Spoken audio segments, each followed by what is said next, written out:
For the last 5 years, archaeologists have been conducting the most far-reaching investigation of the Stonehenge site ever attempted.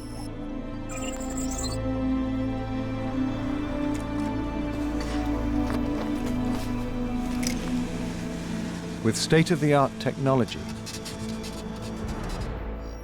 they've investigated every monument, both visible and invisible, around the stone circle.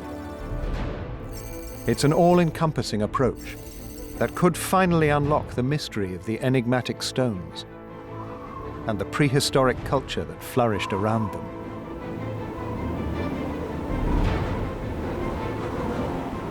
The groundbreaking work has already helped chart the first 6,000 years of the Stonehenge story. Now the focus has shifted to unlocking the secrets of the iconic monument itself. How was it designed? The Neolithic people had an architect, a surveyor, and a builder. How did it look? Just imagine how amazing Stonehenge would have looked, with all of these cut surfaces glistening white in the sun. And what was it used for? To be buried in that ditch at Stonehenge suggests we have a sacrificial victim.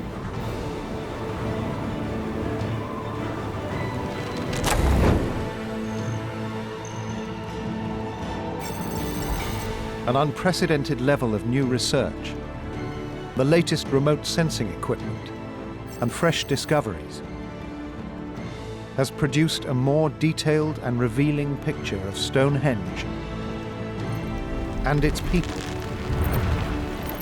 than ever before.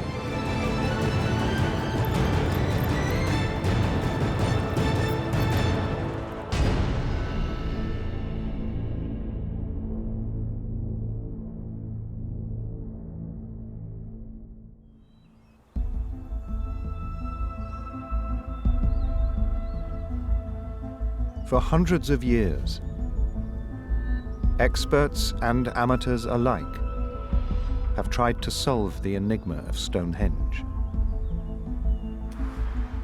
Some of its mysteries have been explained, but the whole picture remained elusive.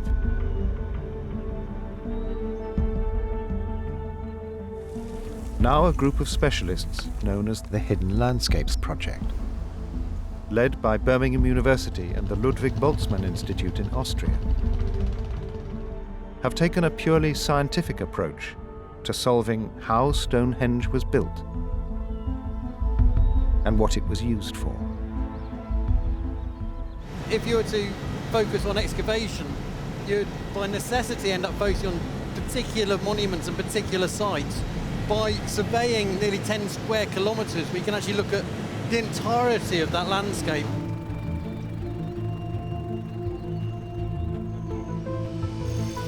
Using the data from their ground-penetrating equipment, the team have created a multi-layered digital map of a 10 square kilometre area around Stonehenge. If you walk around this landscape, you see some protected monuments covered by grass. But if you're going to put your magnetic eyes on, you see much more details and also the inner structure of this monument. The archaeologists have already thrown fresh light on the key events that led to the raising of the stones. Evidence of a 9,000-year-old settlement and a newly discovered natural phenomenon has suggested why, of all the places in Britain, Stonehenge was built where it was. This is the place where memories and traditions start. Stonehenge isn't just a new build, it's in response to something. Traces of a communal tomb, detected in a seemingly empty field, have shown how the ritualistic use of the landscape began 1,000 years before the stone circle was raised. They covered the whole thing with a big mound, forming this long barrow, a house for the dead people. And the discovery of a myriad of hidden temples and shrines has shown that Stonehenge is not alone. and never has been. Rather than seeing Stonehenge standing uniquely in the plain, we now start to see that there are a series of similar monuments. It begins to give us an insight into how the wider landscape was used at the time that Stonehenge was developing into the monument you see today. With the first 6,000 years mapped out, the rest of the Stonehenge story is now ready to be told.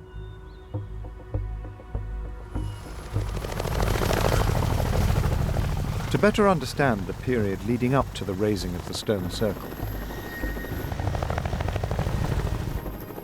Dr. Henry Chapman concentrated on one of the largest monuments surveyed by the Hidden Landscapes Project. Lying 3 kilometers to the northeast is Durrington Walls. Its 500-meter wide circular ditch and bank make it the largest monument of its type in Britain.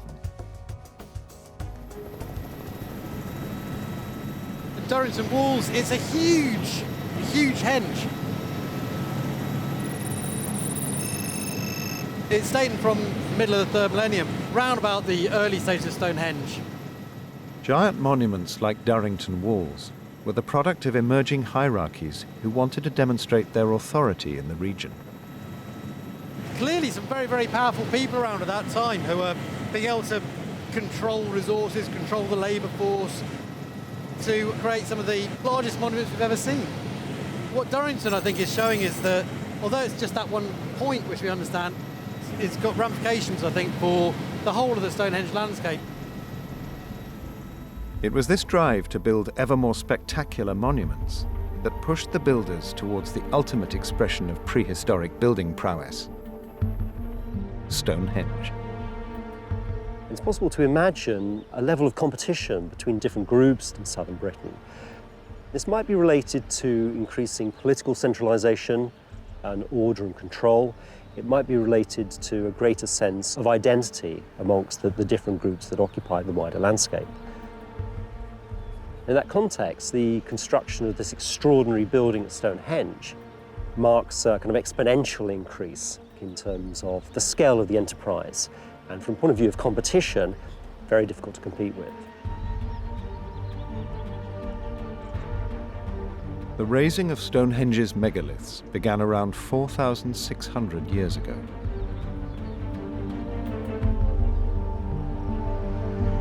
Made of a dense sandstone known as sarsen, the biggest of the megaliths weighed almost 40 tons.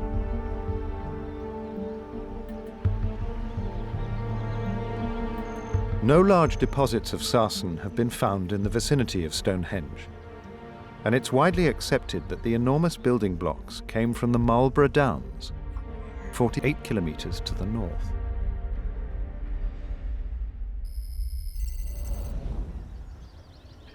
This is a sarsen field on the Marlborough Downs. The stones just lie on the surface. They don't have to be quarried. They're here naturally. Experimental archaeologist Katie Whitaker believes the prehistoric architect's choice of building materials went beyond the merely practical. Just as now it's quite strange to come across these stones lying in the landscape, it must have been very odd in the late Neolithic to just discover them. Why are they there? Where have they come from? This combination of their positions in the landscape, their texture, their surface, their strangeness, these are all qualities that may well have been significant to people in the past and may have influenced their choices to take them all the way down to Stonehenge and use them in the monument itself. At the time Stonehenge was constructed, more than 500 square kilometers of this landscape was littered with thousands of huge sarsen stones, from which around 80 of the biggest were selected for the construction of Stonehenge. Well, this is a much better example of the sort of stone that the builders needed for Stonehenge. The next question then is how to move it from here on the Marlborough Downs, 30 miles down to Salisbury Plain.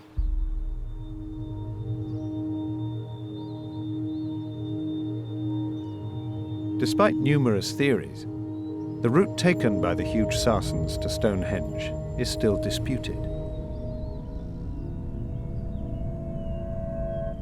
What was I saying? But when Professor Wolfgang Neubauer studied the data from the survey, he saw a new solution.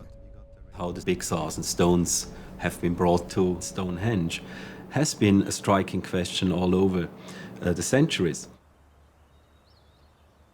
And one of the theories comes up with the idea that they brought the stones down on the River Avon, which is a rather small river. This theory then envisages the stones being dragged overland for the last couple of kilometers to their final resting place. Findings from the survey highlighted a problem with that idea.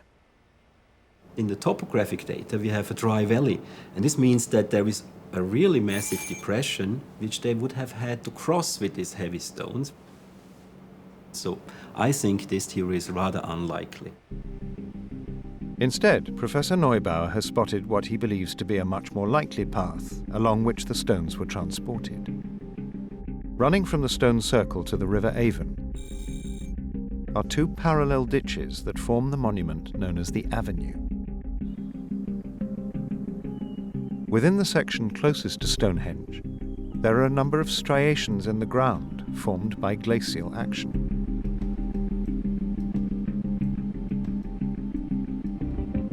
The hidden landscape scans revealed that these marks extend far beyond the avenue. This scratchy pattern is rather obvious in the area of the stone circle and gets even more striking close to the Curses monument. But they also appear on the other side where the geological situation is completely different. Then they go on in the direction of the Marlborough Downs. Professor Neubauer is convinced that such a distinctive feature in the landscape would have been the most logical course for the stones. It looks very obvious to me that they took the shortest way from the Marlborough area, where the sarsen stones actually appear sometimes on the surface, and brought them down on the direct way to Stonehenge. Even taking this direct route, it's estimated that it would have taken almost 10 years to drag all the stones to their final resting place.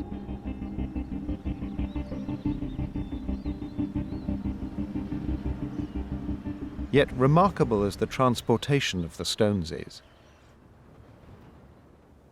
it's the precision of Stonehenge's design that sets it apart.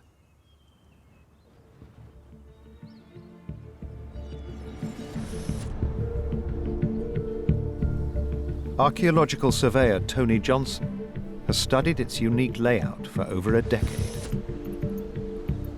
The Neolithic people had, just as we have today with large buildings, an architect, a surveyor and a builder. And most people's idea of Stonehenge is that they just built it. Well, they didn't. And you couldn't build something like Stonehenge without a plan. Assisted by land artist Rob Irving, Johnson set out to demonstrate how the geometrical blueprint of Stonehenge was plotted using elementary surveying tools. The surveyors laid out the positions of the stones precisely, using ropes and pegs in the way that we hope to demonstrate today. An open expanse of sand provided enough space to sketch out the monument's floor plan. The beach acts as a convenient scratch pad where we can mark out lines that are easily visible to demonstrate the geometry of Stonehenge. The first step was to draw a circle with the same dimensions as Stonehenge's outer ring of megaliths. To match Stonehenge's orientation, a line was drawn bisecting the circle in the direction of the rising sun. Around this central axis, the symmetrical layout of the entire monument was plotted. Irving used elegant geometrical rules to map out the position of the stones. On the circle, we're going to mark a hexagon, each side of which is exactly the same length as the radius of the circle. And we're going to build out from there to mark those 30 points which relate to the stones at Stonehenge. In total, 5 hexagons were etched out, creating the coordinates of Stonehenge's 30 outer megaliths. So you get a better idea of where the centre of the stones were. What I'm doing is making a post-hole size imprint of where the stones would sit in the geometry of the whole thing.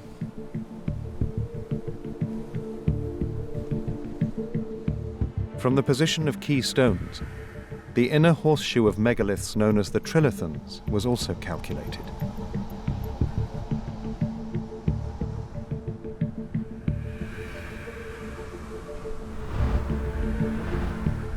The axis of the rising sun was used as the fixed line of reference. What we're doing now is setting out the positions of the trilithons that form the horseshoe, which are in the centre of the geometric array. On this evidence, Johnson concluded that the monument was planned as a whole from the outset. Of course, the trilithons had to be erected first, so it proves that the surveying method they used was done in one phase, one plan. Everything was marked out on the ground before the stones were brought in. The monument's innate symmetry has revealed that the architects of Stonehenge had a grasp of geometry 2 millennia before the Greeks defined the term mathematics.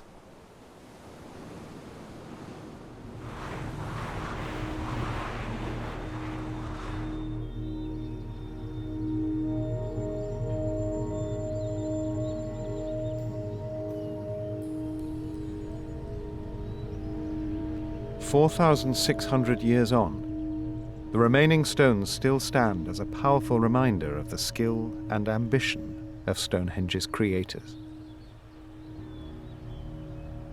Obviously, a great deal of work went into the sizing of the stones to make sure you had the right lintels lengths to bridge the gaps, for example. And above all, the attempt to create a perfectly horizontal top of the great sarsen lintels. The megaliths were not simply held in place by their own weight. They were interlocked using a series of elaborate precision joints. On top of each upright, protruding tenon joints were carved to fit into mortise sockets on the underside of the lintels. The lintels themselves were carved with a groove at one end and a tongue at the other. They too interlocked. It was a meticulous construction method designed to make permanent the monument's primary function, to mark the passage of the sun. The sophistication and precision with which Stonehenge was built around this solar axis is exceptional.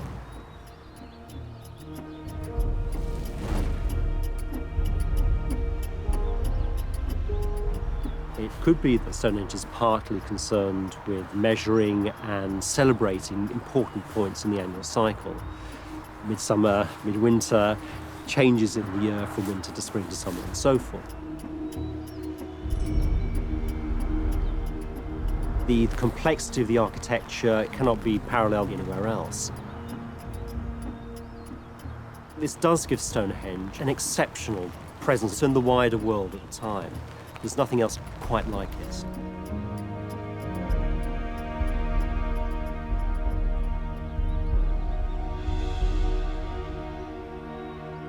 Today, only half of Stonehenge's outer circle has survived.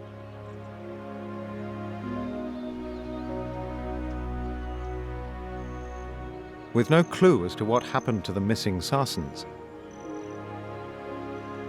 it's believed by some that the monument was never finished. But in the summer of 2013, the rare phenomenon of a British heat wave revealed new evidence.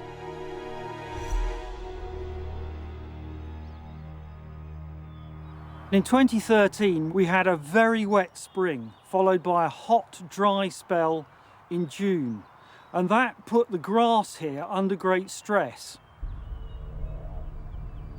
Grass was fighting for moisture,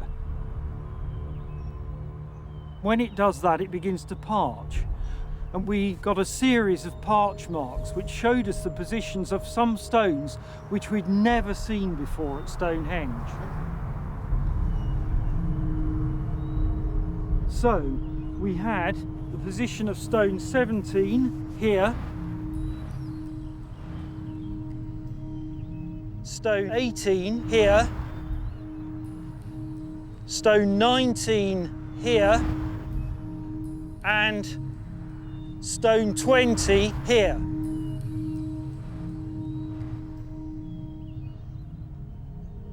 The parch marks represented some of the most compelling evidence to date that Stonehenge was actually completed. To grasp how the stone circle would have looked in its heyday, Katie Whitaker recreated the masonry techniques used by its builders.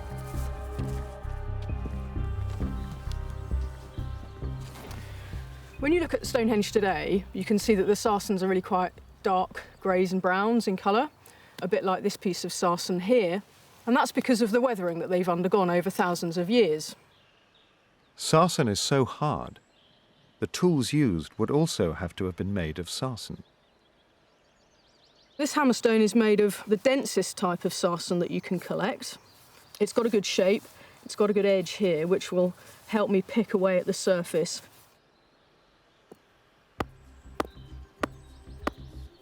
Whitaker has replicated the techniques Neolithic stonemasons used to produce the finished sarsens. It's been calculated that to shape all the megaliths like this would have taken 10 masons over a decade.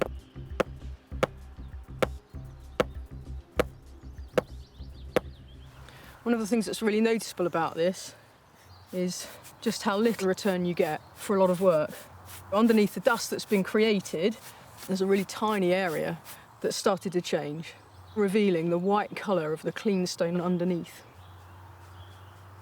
So just imagine how amazing Stonehenge would have looked with all of these standing stones, their cut surfaces glistening white in the sun as you approached up the slope towards the monument. Centuries of weathering have left Stonehenge's remaining megaliths dark and rough. But 4,600 years ago, with each stone freshly worked and set into place as its architects had planned, worshippers of the day would have seen Stonehenge in all its intended glory.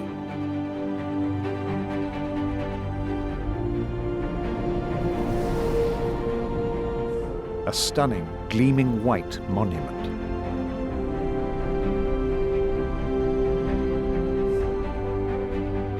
Its intricate construction, a testament to the sophistication and commitment of the people who built it.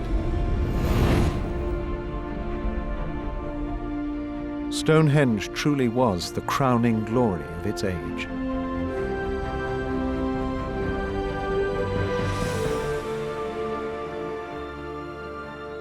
But the story didn't stop with the raising of the stone circle.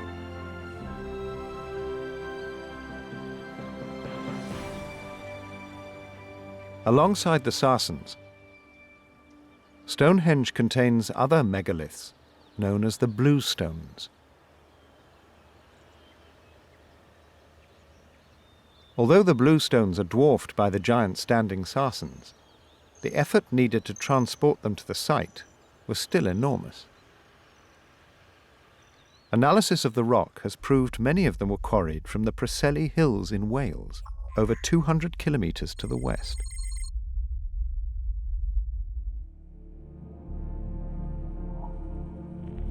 Skeletal remains found close to Stonehenge have provided a glimpse into the life of one family, dating back to the period when the blue stones were raised. The remains we see here are those of an adult male, probably in his late 30s or his 40s. Along with the man, the remains of 6 other people, including children, were found in the grave. Observed similarities in the skulls suggested they belonged to the same family.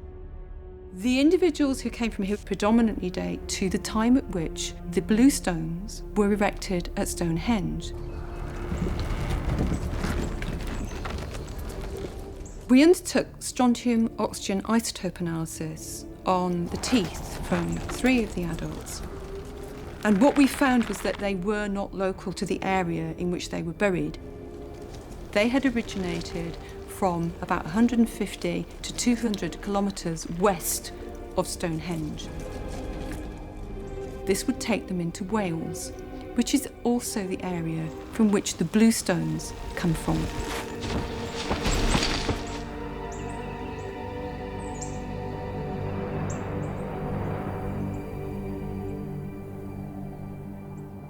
The coincidence of blue stones and people migrating from the same part of Britain to Stonehenge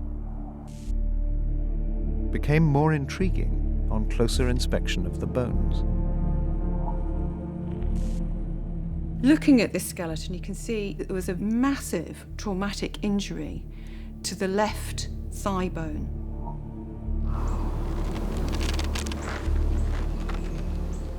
The contours have undergone a major change.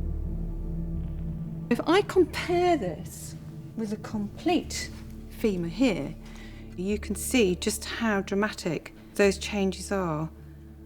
This is a major trauma. This is a very heavy, thick bone. It needs a pretty powerful force acting on it to break it the way it is. What causes this sort of thing in modern clinical cases is maybe a motorcyclist who is run into by a motor car.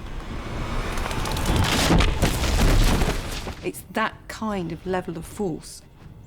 What you've had is a major fracture mid-shaft, which has ended up causing massive damage to that bone.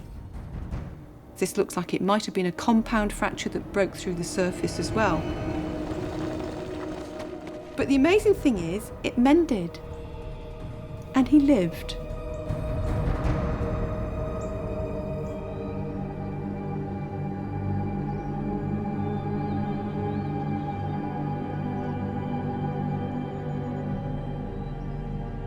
Further archaeological investigations of the blue stones have shown that after their initial placement, they were repositioned a number of times.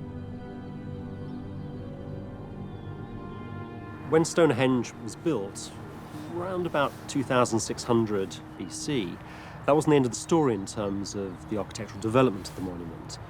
In the following centuries, on several occasions, the arrangement, particularly of the blue stones, was altered. It's likely that these reorganisations relate to changing ceremonial activities. If you need to reorganise your ceremonies, your rituals, you reorganise the stone settings. And I think that accounts for why the blue stones are being shifted and changed very significantly in the later life of the monument.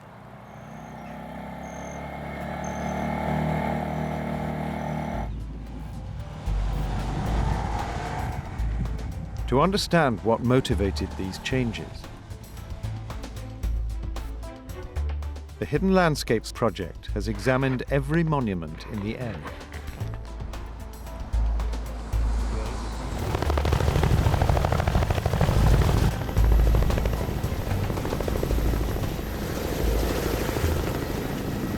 Seeing Stonehenge from above, it does reinforce that sense of the importance of looking at all of the monuments together, looking at the whole landscape rather than just the site. And that's exactly what we've been doing with the project. Identify the importance of the other monuments which are going to add and enrich our understanding of this landscape. Situated just to the north, in clear sight of Stonehenge, a collection of tombs known as the Cursus Barrow Group were constructed after the completion of the stone circle.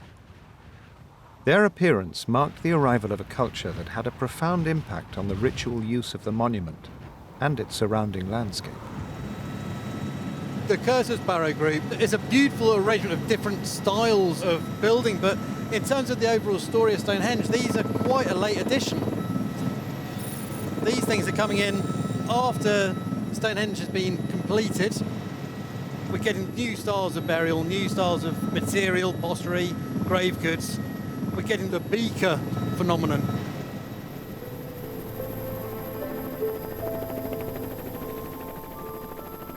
Recovered artifacts from tombs like these have given this era its distinctive name. The reason we call this period of time in prehistory the Beaker period is because of these pottery vessels. They're bell-shaped and they're normally made from local clay. They're found in graves and they're really finely crafted with these horizontal bands of incised decoration. The origin of these objects showed that Stonehenge was becoming the focal point for a new wave of continental influences. Men, particularly, are buried with weapons. And this burial comes with the typical male artefacts.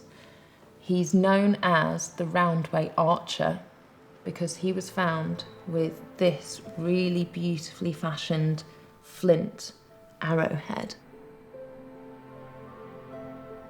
The shaft and the feathers would have rotted away, and so would the bow, the bowstring, and perhaps the quiver that would have held arrows.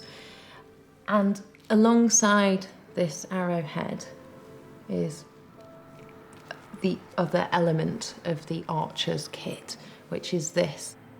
It's a wrist guard. It would have been attached with leather straps, and it was found on the archer's arm bone.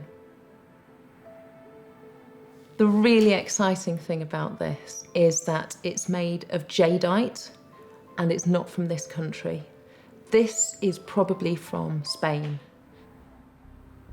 For it to be associated with this man in this burial indicates how widely he and his community were connected and how important he was to be buried with artifacts that are this precious and this rare. From assemblages like this, we can see that people and ideas are coming into Britain from the continent, and we can see that in the decoration of the pottery. We can see that in how far away these materials are being brought, and they're being brought to the area around Stonehenge.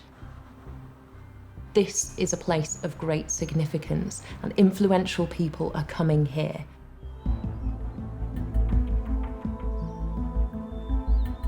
As well as celebrating its dead in complex burial groups, the Beaker culture also stamped its identity on the region by constructing the 2.5-kilometre long processional route known as the Avenue. Like the rearrangement of the bluestones, the Avenue's parallel ditches appear to have controlled the passage of worshippers around Stonehenge. When the Hidden Landscapes project surveyed an area close to the Avenue, they detected traces of another structure built to influence the movement of people. A wooden barrier, nearly 2 kilometres long. One of the really weird things about Stonehenge landscape, and one of the things which not many people know about because it's not visible on the land surface, is what's known as a palisade.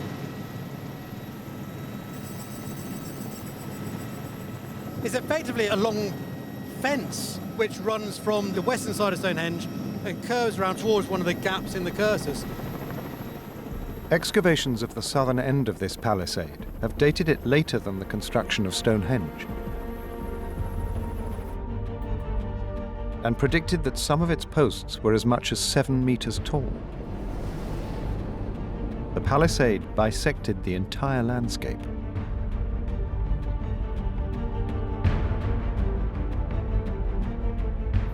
If it was built all at the same time, then that's effectively a barrier to movement from the east and west, sort of dividing this landscape.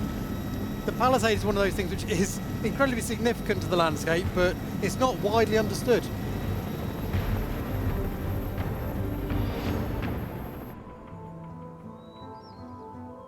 Along with the transformation of the land around Stonehenge, the Beaker period brought with it new ritualistic uses of the stone circle.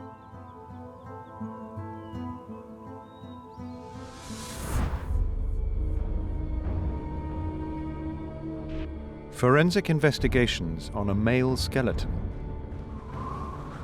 have provided powerful evidence that 3 centuries after its construction,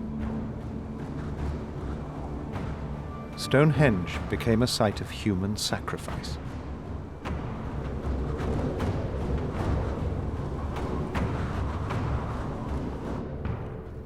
This is a really nice looking skeleton. This is in very good condition. He was buried, very unusually, in a ditch at Stonehenge. This is a very highly ritualised site, so this is quite an unusual find.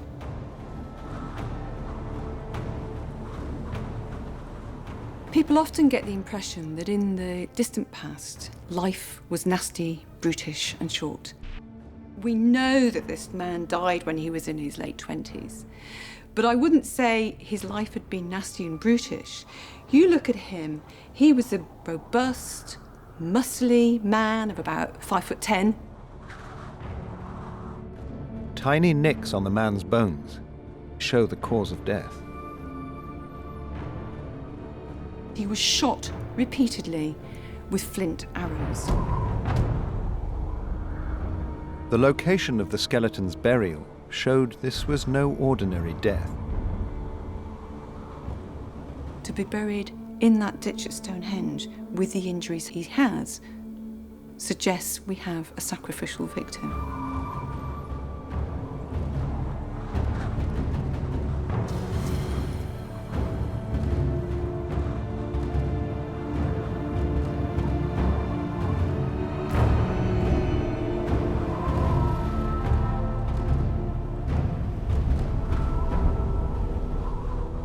There are several injuries, all in the chest area, that show where those arrows went. And if we start off by looking at this bone here, the breastbone of the sternum, if I take this arrowhead, you can see the tip of the arrowhead where it's come into his body from the back and to the side and is stuck into the back of his sternum.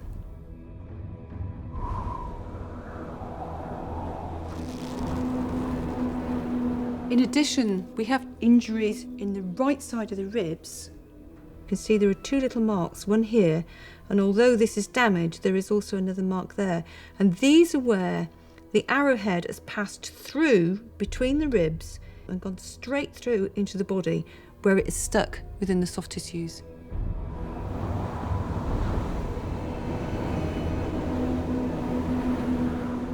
Similar to on the right-hand side, we have 2 of the ribs. On the left-hand side, we're looking at the 10th and the 11th, where again, an arrow has gone between the 2 ribs and caught the top of one and the bottom of the other.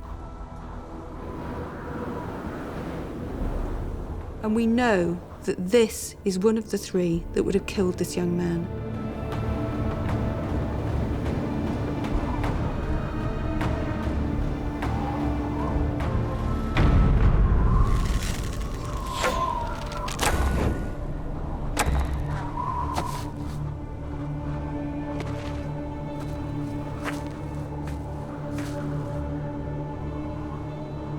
No other killings of this kind have been found in Stonehenge. Why the man was sacrificed may never be known.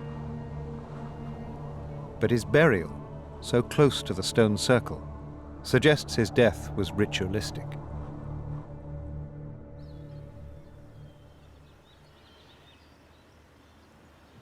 While one grave showed evidence of bloody sacrifice,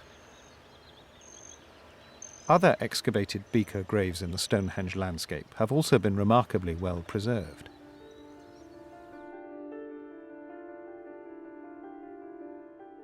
The artifacts they contained reflect the revolutionary technologies that arrived in Britain at the time. Burials from the Beaker period are the first time we see metal artifacts in Britain. This is a copper dagger. When it was new, this would have been absolutely bright and gleaming. This is not about cutting up your dinner or fighting with the neighbours. This is a ceremonial dagger. And It's probably from Central Europe. The people with the knowledge of the technology also arrive in Britain, and they share that technology amongst people here, and it changes their culture. This is the start of the Age of Metal.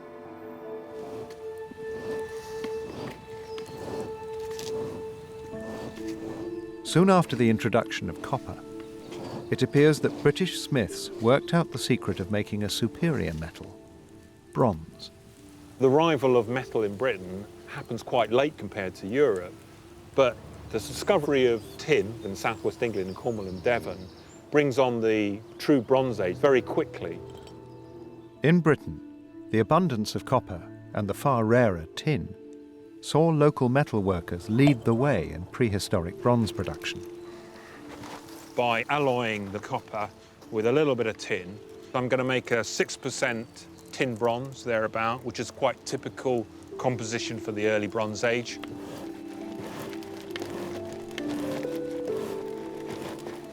Bronze tools and weapons were far harder and more durable than anything made from copper or flint.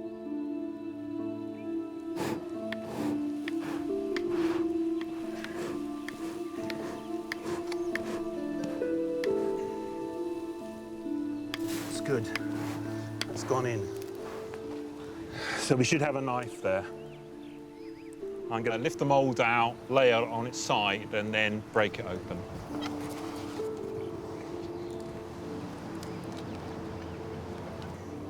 This is a moment of truth.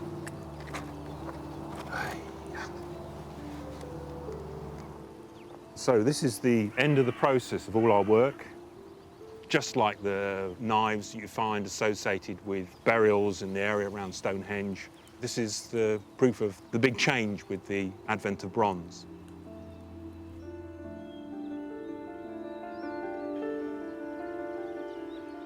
As Britain entered the Bronze Age, Stonehenge was already over 400 years old, an ancient monument in its own landscape. But as an explosion of tomb building shows, its reputation was greater than ever. There are hundreds of early Bronze Age burial mounds in the area around Stonehenge. When first built, many of them would have been gleaming white, shining mounds. These would have been seen across very large distances across the landscape. Each of these circles shows the position of a Bronze Age burial tomb. The Hidden Landscapes project has thrown new light on their complex interconnections. The geophysical survey work is allowing us to see for the first time how the obvious surviving monuments relate to others which we now can't see on the surface.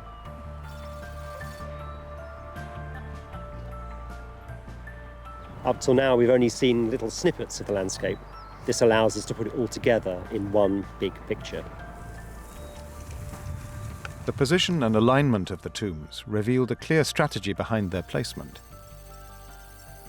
The biggest mounds are almost certainly associated with an elite class within early Bronze Age society who are using Stonehenge and the other monuments around as focal points which they can refer to in relation to their own power and prestige in the early Bronze Age.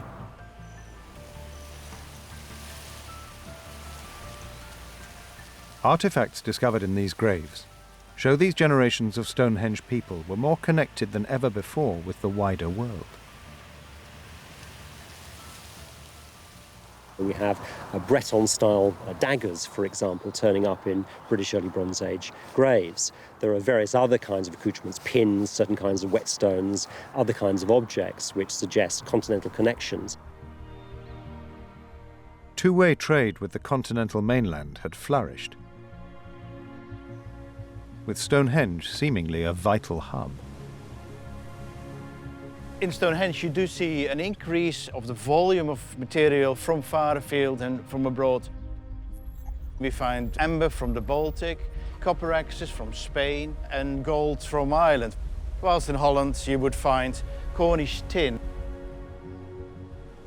The Bronze Age saw a huge increase in international trade.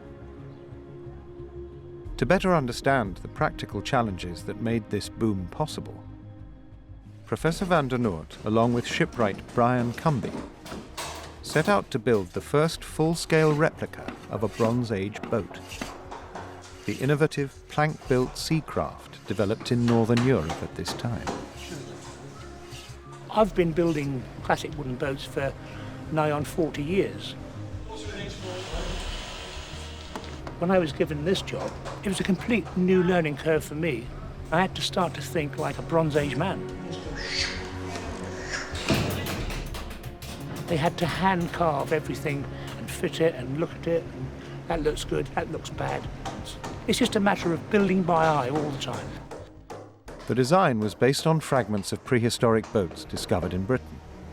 The biggest challenge was how to build the craft's plank-constructed hull without nails or glue. We knew from the excavation that they used yew branches from the yew tree, withies, and this is used to tie this plank to this frame and hold the whole boat together. And we're amazed at how strong she is. We thought that would be one of the weak points of the boat, but we've been proven wrong.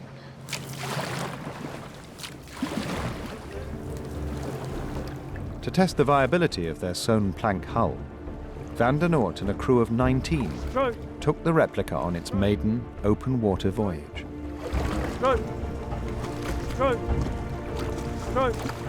16 meters long and weighing over 5 tons, these boats were bigger and had more cargo capacity than any craft built before.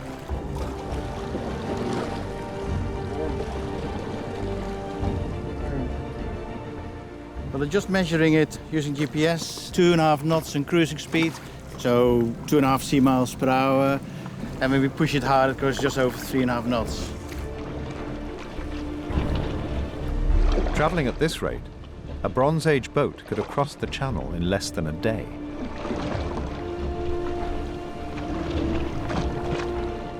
By mastering the use of planks instead of hollowed-out tree trunks or animal hides, Bronze Age shipbuilders had made a huge leap forward. She could probably take about 7 tons of cargo, but I think they'd carry livestock, people, and tin ingots. Van der Noort's wider research on Bronze Age trade has identified prehistoric Britain's special role. How Britain fits in that picture of these Bronze Age networks is really access to tin, which is a rare metal, but you need it for making bronze objects.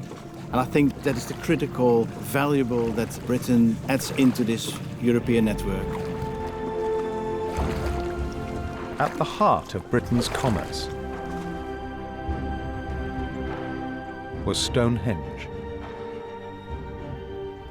Lots of archaeologists have come up with this idea that Stonehenge has become a kind of central place, a place of power. And it may well have been that if you were in Germany and you wanted gold and tin from Cornwall, that you had to go through the people who we now have found buried in Stonehenge.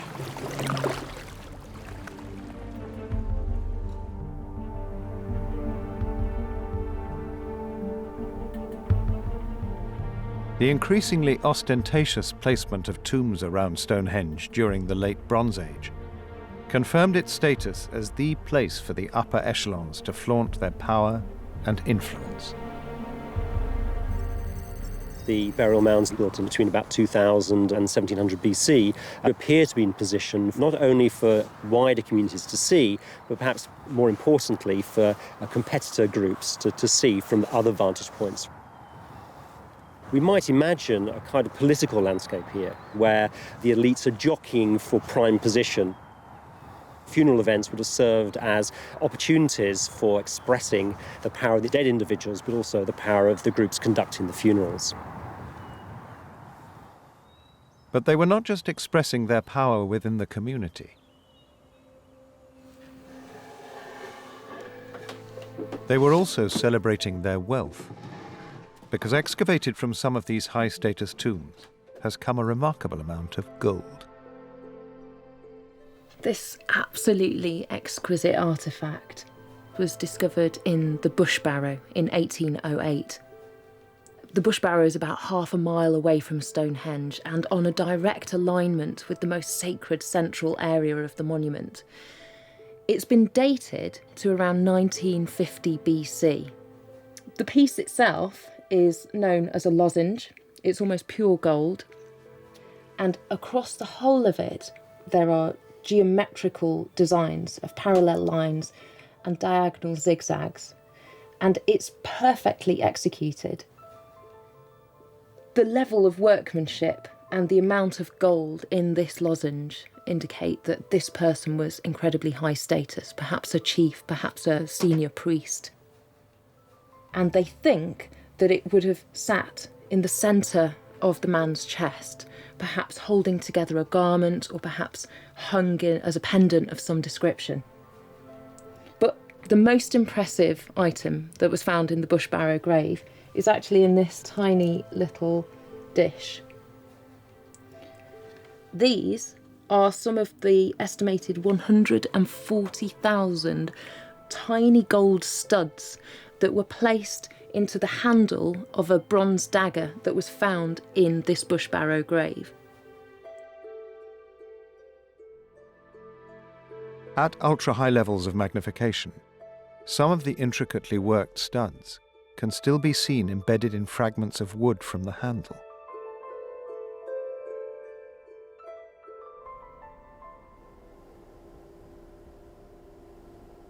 Artist Willard Wigan is uniquely qualified to understand what it took to achieve gold working on this microscopic scale.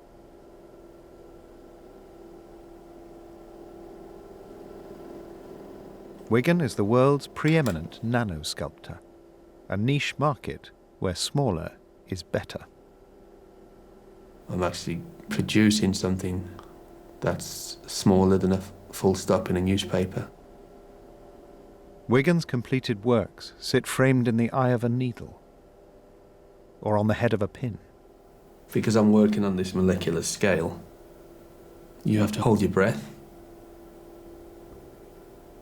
I'm actually working between the pulse beat. The process to actually finish one can take anything up to 2 months. Things are going to go wrong, you're going to lose pieces.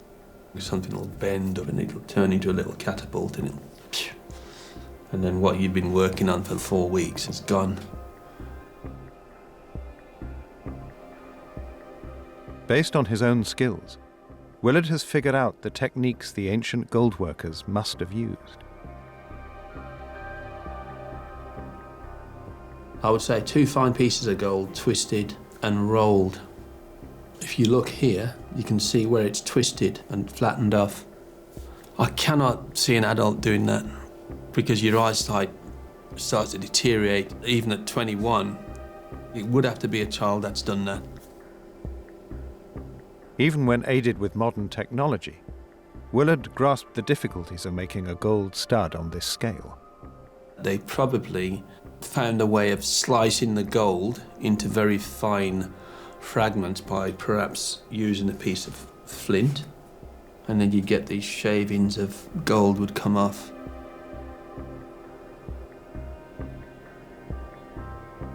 Your movements would have to be very, very fine, so I'm twisting one that way and one the opposite way.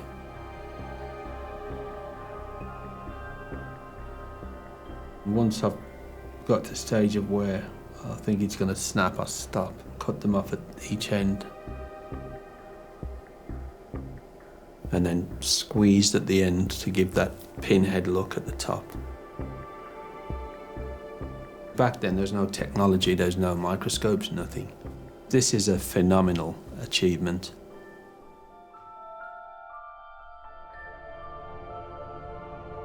More prehistoric gold objects have been found in the region surrounding Stonehenge than anywhere else in Britain.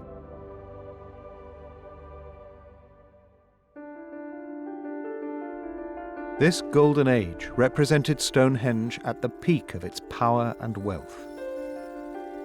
A discovery made by the Hidden Landscapes project in a field to the east provided a glimpse of when the area's ritual importance began to decline. This is an amazing field. Just by driving over with my magnetometer, I did see on the screen a lot of pits and a lot of long ditches, and in between, a lot of smaller pits which are in the size of post holes.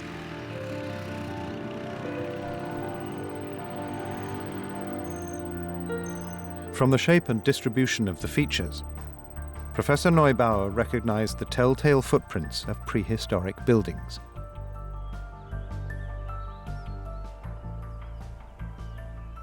When I first saw it, it was of course, wow, now we have a settlement, what we have been looking for all the time. So there was so many empty areas without any settlement traces that it really was a great thing to have it now here in this large field.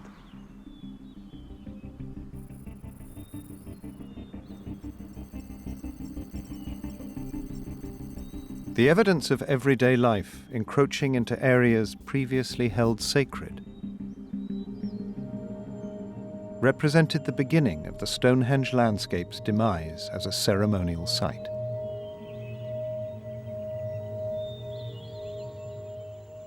By 1500 BCE, all monument building had stopped, and the area was broken up into farmlands. Over 1,000 years old by then, the stone circle was, as it is today, an enigmatic reminder of a lost civilization.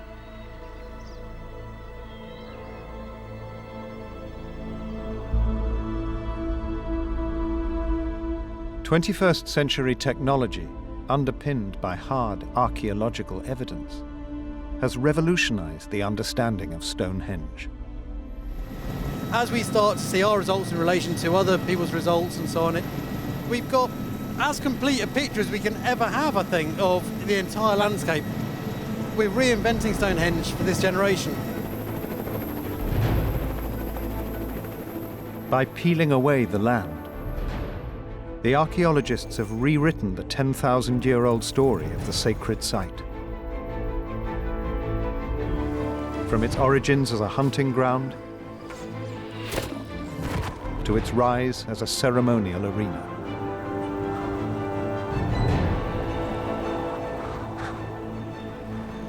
Having this iconic landscape now really covered, we can now put the whole thing in a context, in space, but also in time. The vast array of data has provided new scientific insight into the pre-planning, construction, and use of the stone circle, forever dispelling the myth of its seclusion. Just as significantly, the discoveries have placed Stonehenge at the very heart of a fast-evolving and dynamic culture. This is the story of Stonehenge.